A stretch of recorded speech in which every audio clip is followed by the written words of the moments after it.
Welcome to the Center for Entrepreneurship Education and Development's video series, Entrepreneurs Helping Entrepreneurs. In this series, we'll speak to a number of new entrepreneurs to explore ideas on how to successfully navigate the journey of starting and managing a small business.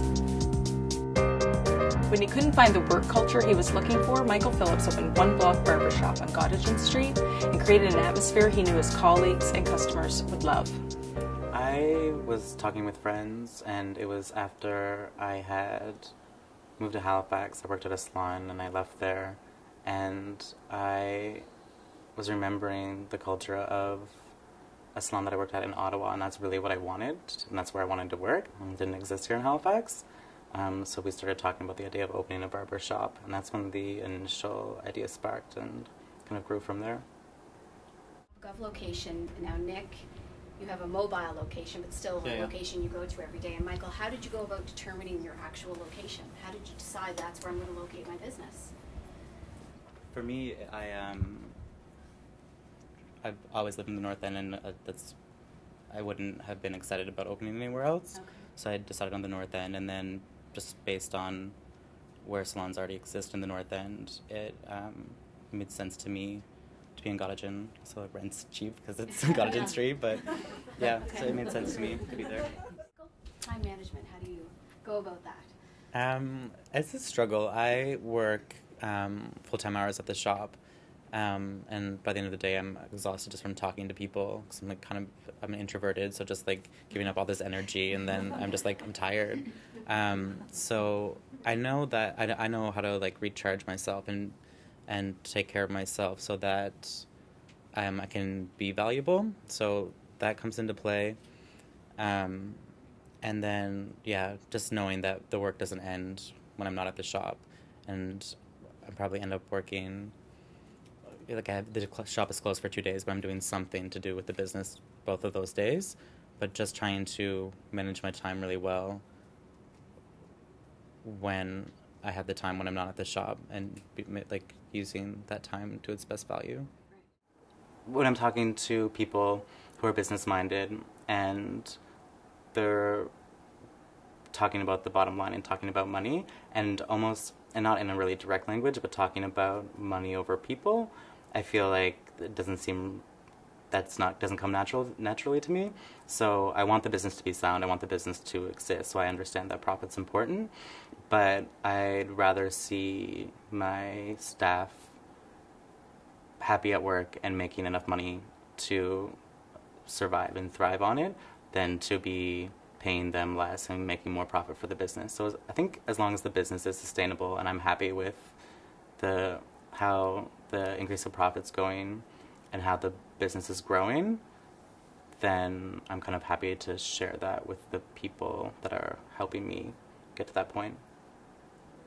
I feel like the one lesson that I learned when I was opening the business was that everything's not the end of the world, and it's good to put things in perspective. There's a huge learning curve. There's lots of new information coming. There was lots of new information coming at me.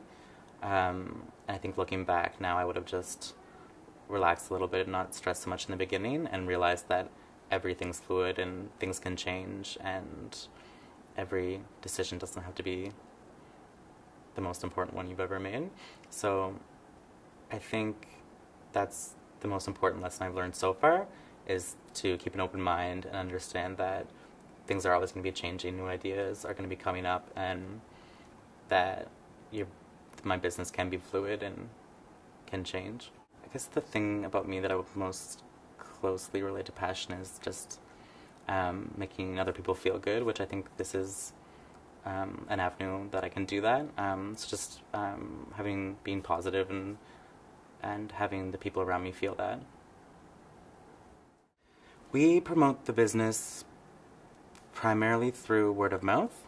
Everyone who comes in, I ask them how they heard about us, and the answer is usually whether it's just my roommate just got their haircut here, or everyone they ask, all their friends tell them to go there. So word of mouth has been our primary way of attracting people online, because our clients are the age that they are. They're all online, or most of them are. So we're on Facebook, and our page is really popular, so that attracts a lot of people. We post a little content almost daily.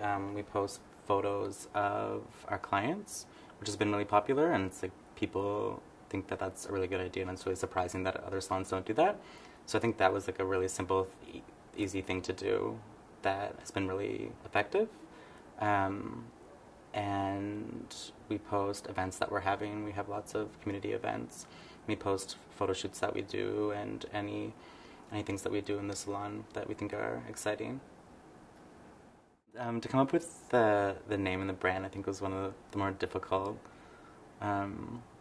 things to do, just because everything's fluid, everything can change, but the name, it's going to like be sticking around.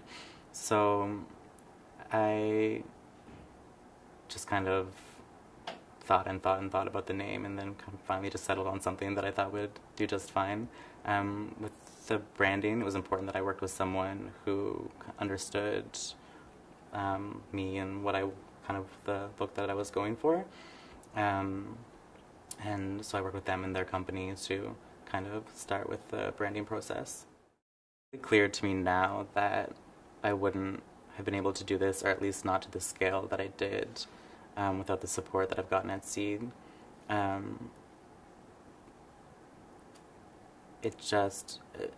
don't think my mind could have wrapped around all of this on my own. I don't think I could have found the right resources or just opened a business, like such a professional and together business, without all the support that I've received.